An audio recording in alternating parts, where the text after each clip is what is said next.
Thrill. കഥ എഴുതിയത് Dolly Thomas Chemperi.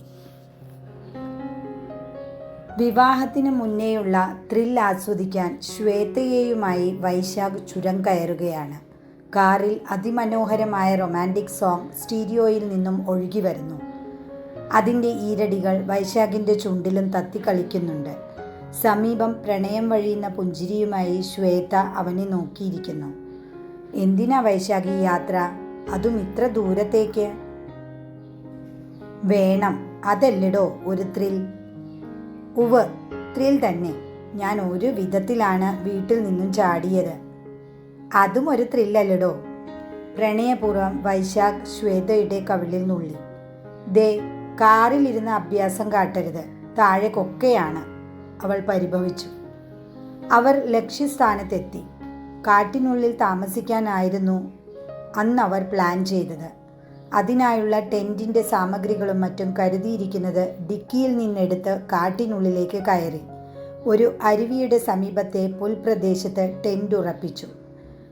Vaishakh അരുവിയിൽ നീരാടുമ്പോൾ Shweta കരയിലിരുന്ന് അയാളുടെ ജലകേളി ആസ്വദിച്ചു.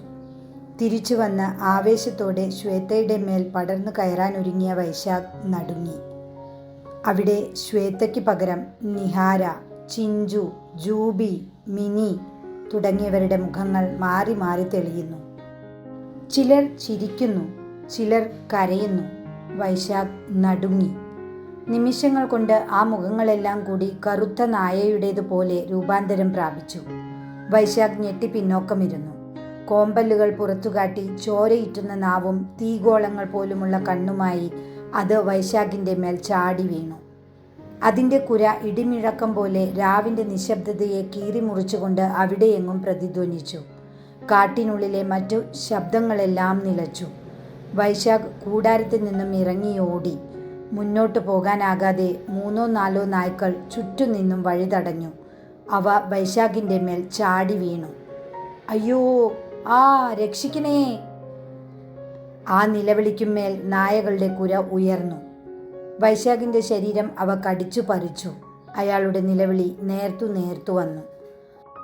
നായ്ക്കളെ ആരോ അടിച്ചോടിക്കുന്നു. അവ വൈശാഖിനെ വിട്ട് 4 പാടും ചിതറിയോടി. ശ്വേത, നീ എവിടെയാണ്? അയാൾ ഞരങ്ങി. വൈശാഖ്, വൈശാഖ്! ശ്വേത അയാളെ കുലുക്കി വിളിച്ചു. നിനക്കെന്താ പറ്റിയേ? വൈശാഖ് കണ്ണുമിഴിച്ചു. ആ കറുത്ത നായയുടെ കണ്ണുകളിൽ നിന്നും അഗ്നി വമിക്കുന്നു. അയാൾ വീണ്ടും ബോധരഹിതനായി. ആഹാ, ഇതാണ് ത്രിൽ. ഇവൻ്റെ പിന്നാലെ ഇറങ്ങി പുറപ്പെട്ട എന്നെ പറഞ്ഞാൽ മതിയല്ലോ. ദിവാസ്വപ്നം കണ്ട് നിലവിളിക്കുന്നു. ഫൂൾ! ഈർഷ്യയോടെ ശ്വേത ബ്ലാങ്കറ്റിനുള്ളിലേക്ക് നൂണ്ടു.